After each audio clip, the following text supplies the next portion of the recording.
in the telling of the story is the deliverance of many. I cannot tell you how many marriages God has saved by that testimony. But I must add this, please. A few years later, I noticed the same attitude again, like he was going to go and start doing something with somebody. I called him and said, Oga, do not take my initial forgiveness for granted. If you persist, I will walk away from you. He thought I was joking. He kept doing it. I left him. Reverend, I left. Because when God was speaking about the covenant and speaking about fidelity, he was assuming that children of God will be children of God. Not that we would decide to bear the name, but not the lifestyle. So I left. It was when he heard that I've gone to rent house and paid for 2 years. Then he knew I was serious. He now ran back. Because pastor tried to talk to him. He said, in Benin culture, if a woman park at this alley, she can never come back. I said, I knew that before I parked. I'm not afraid. So pastor left him alone. When he now went to go and meet pastor, please help me beg my wife. Pastor said, go and meet your culture. Your culture says she cannot come back. I cannot be the one to tell her to come back. Go and talk to your culture first. It was a big battle to sort that one out. Now, again, I want to emphasize, marriage does not define me. God does. Or marital status does not define me. God does. See, some people will miss heaven, an eternal thing, over a temporal thing called marriage. Marriage ends here. I like as much as Pastor Podju loves Pastor Toyin, they will see each other in heaven and like, hi. And nothing like we're living in the same house, we're husband and wife. Jesus is our husband. So you will now give up eternity for something that is temporal. That's foolishness. Praise God. So when do you tell your story? That is a function of revelation from God. You have to talk with God. Is it time to speak? Is this the platform to speak?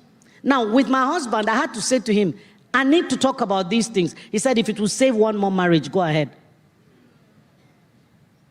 That's why I freely speak about it. So you have to pray and ask.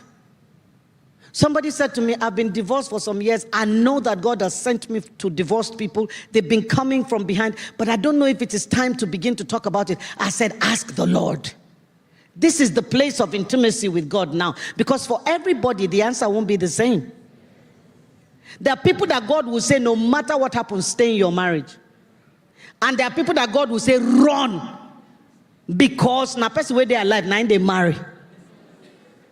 In case you don't know, I run a safe house for battered women. I have a shelter for women in abusive relationships. I have gone and moved some women out by myself because they were going to die there. I moved them out. One of them, their husband, said, what type of reverend is that? Coming to break up people's home. Anywhere I see that woman, I'm going to deal with her. So I drove myself to his office. Come and deal with me. No bully likes to be confronted. I went to his office. I said, okay, good afternoon. I was passing. I said, let me greet you. The man pretended to be on the phone till I left. Could not talk. His wife could not believe it. He said, oh, so now for only my body is strong. I said, because you have trained him to.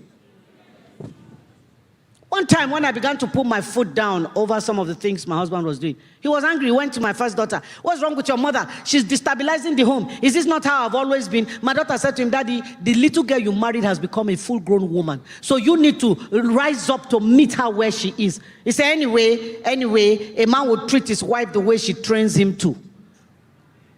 You didn't hear me. A man, this is a man talking. A man will treat his wife the way she trains him to.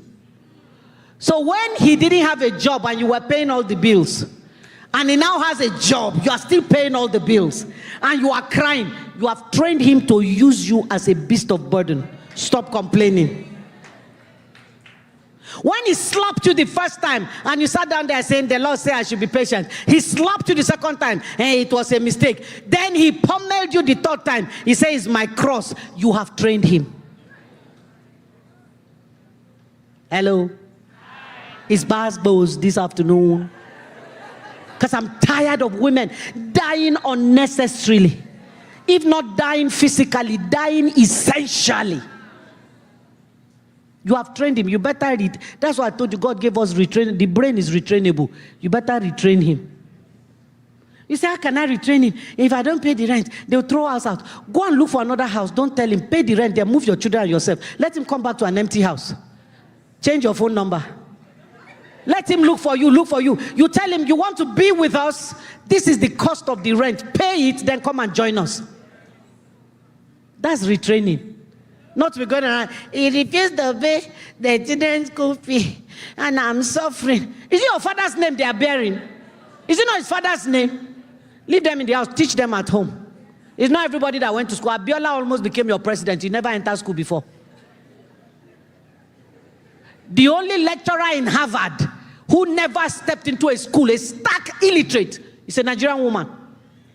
Mama lectures in Harvard. Do you know what she lectures on? Adire making. They came to Nigeria and carried Mama. Mama lectures in Harvard how to make adire. She never entered a school. How many of you have tried to get into Harvard? They say you didn't qualify. They have carried Mama that didn't go to school to lecture people in Harvard. Excuse me. We have to get off all these societal expectations. Hey, their children are in Corona. Hey, is it my own that will come and be at home? You will die. Did Mama not say, you are not El Shaddai, therefore you shall die? If you try to carry the load that is not all, you die. And only Jesus was called to die. He has already died. Your blood, if you die, will count for nothing. Nothing.